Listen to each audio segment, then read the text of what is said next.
मोर सपना के राजकुमार।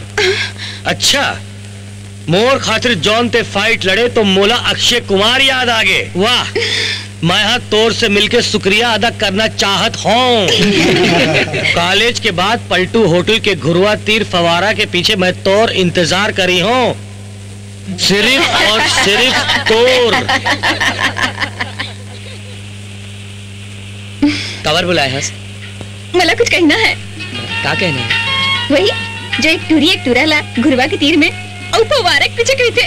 फवारा के पीछे थे? क्या की थे? कही दू? कही देना। कही दू? कही देना। Thank you. का? Thank you, thank you, thank you. सिर्फ थैंक यू? और कुछ सुनना है का? हाँ। तई कह देना। तोर मन की बात मैं का जानू, तही कह देना आई लव यू। तो मैं हाँ समझो? नहीं नहीं, हाँ कब बोले हैं? तो मैं ना समझो? ना भी कब बोले हैं जी?